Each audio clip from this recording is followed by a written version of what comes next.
is Leonardo da Vinci. He was a painter, sculptor, scientist, artist extraordinaire, you name it. But I doubt anyone needs me to recognize his name. Da Vinci is a household name for more than just any achievement in one field. It's his contributions to science, engineering, and art that have cemented him in history. In fact, he's called the ultimate Renaissance man, someone who excels in many fields and has many talents. I first learned about Da Vinci at the age of 5, and I was inspired by his story as I'd never been before. I learned about amazing artists like Van Gogh, pioneers like Amelia Earhart, and even scientific geniuses like Albert Einstein. But to me, Da Vinci was the crown jewel. He was kind of like an overpowered video game character, strong in all fields, not just one or two.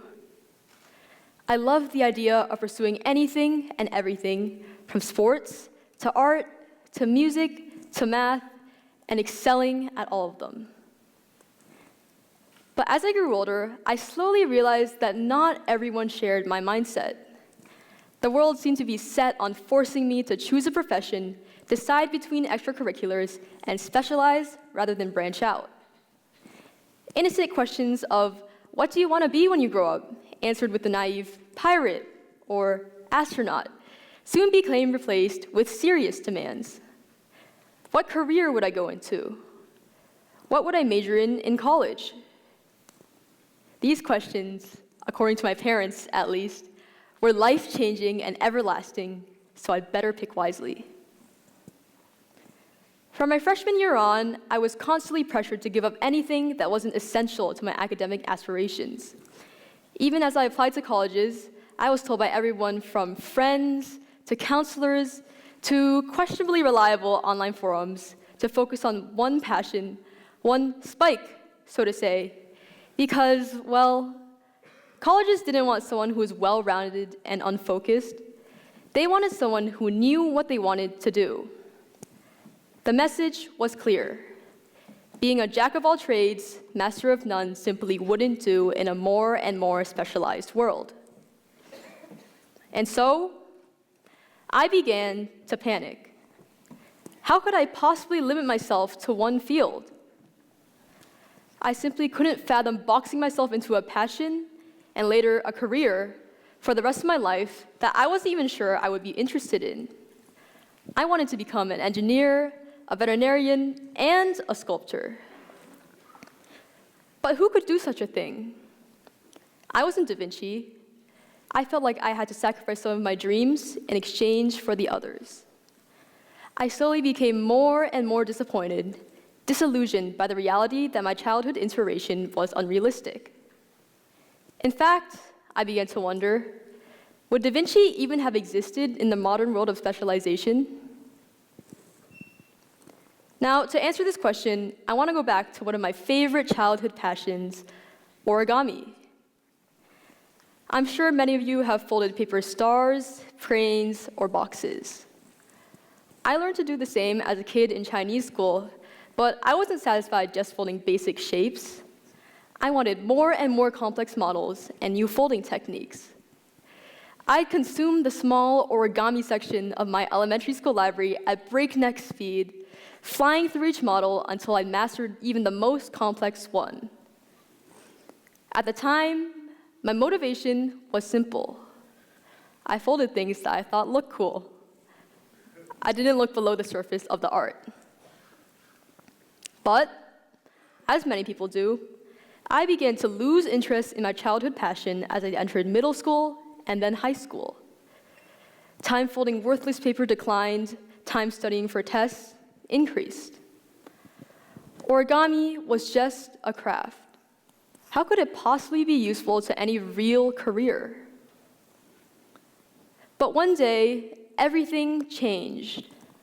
I remember I was in my 8th grade geometry class, paying zero attention to our lesson on reflective angles. Why would I care about geometry, something that I couldn't see any application to in real life? Instead, I was folding tiny paper cranes out of scraps from my geometry notes. And as the lesson went on and on, I began fiddling with the birds, adjusting some, unfolding some others. By chance, I glanced up at the whiteboard, and like a thunderbolt, it hit me. Miraculously, the same reflected triangle showed up in my unfolded crane and my geometry homework. This was just my first glimpse into the endless possibilities that I'd soon discover out of origami. Let's take a simple example. Here we have a piece of paper with a square hole in it and a circle. We want to get this circle through the hole in the piece of paper. Now, upon first glance, this seems impossible. The circle is clearly too big to fit through any gap in the paper. But using origami, we can actually manipulate this flat sheet of paper, like this, to change the size of the largest gap. And now we can see that a circle actually fits through easily. So the important concept here is the relationship between the 2D and 3D plane. Origami lives between these two states, and it's just part of what makes it such an interesting field. We were able to use origami to break the limitations of the second dimension. So, impressed by the potential of origami, I began using it to break the bounds of what I'd seen possible as well. Instead of using step-by-step instructions to fold formulaic figures, I unlocked my artistic freedom by learning how to solve crease patterns, which are essentially blueprints of unfolded models. Then, once I mastered that, I decided to get rid of the blueprint altogether. I decided to design my own models. Now, designing was a completely new challenge. I could no longer blindly follow instructions and just trust that my result would be exactly as I expected. I had to ideate, try new layouts, and fail over and over again until my model became just right. More than that, I learned that origami structures were mathematically based, and I began to fall in love with this combination of creativity and technicality. So, what exactly do I mean by that?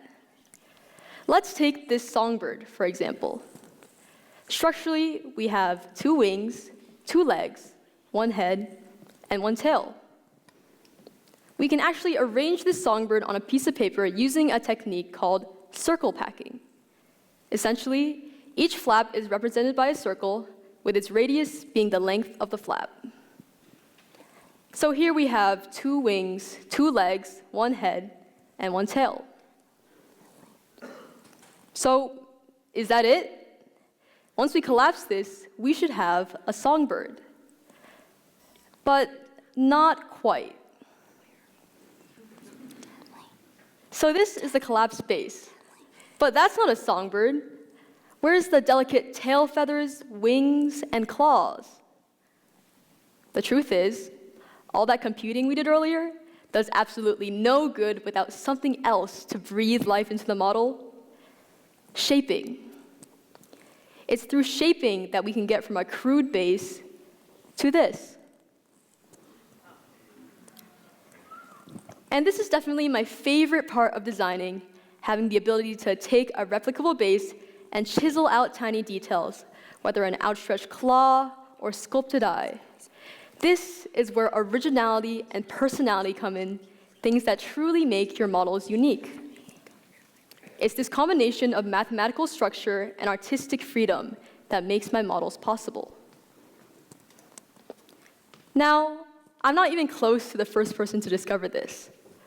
Robert Lang, for example, created an algorithm that could predict layouts of models back in the 90s. Even further, origami could be the key to innovation in countless fields, including space, medicine, and energy. Now, I'm not going to bore you with science all night, but the possibilities of origami are truly endless.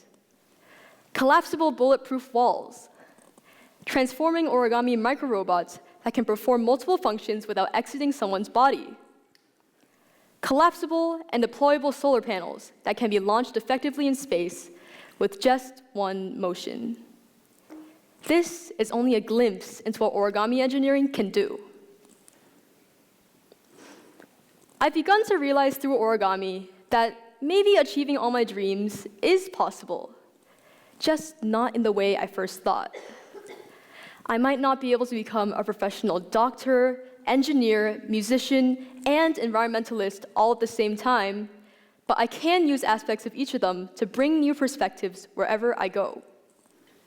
And just like origami can be applied to astrophysics, medicine, and architecture, anything that you're interested in can be applied to countless fields as well.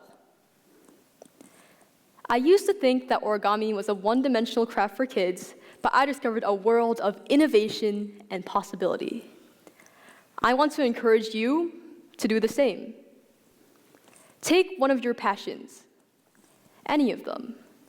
What connections can you make? If you're a guitarist, how does physics affect your sound? If you're a chef, how can you chemically create the best tasting flavor combinations? I think you'll find that things are far more interconnected than you realize. So, I want to go back to our friend Leo. What if society had boxed him into one field? Well, I think it's safe to say that he wouldn't be nearly as celebrated as he is today. We can all learn from Leonardo da Vinci, even though our world is vastly different than his. So maybe you'll become an engineer inspired by the arts, a physicist studying flying machines, or a painter who likes to program on the side. Maybe even all of them. So, what's your unique way to contribute to this world? Thank you.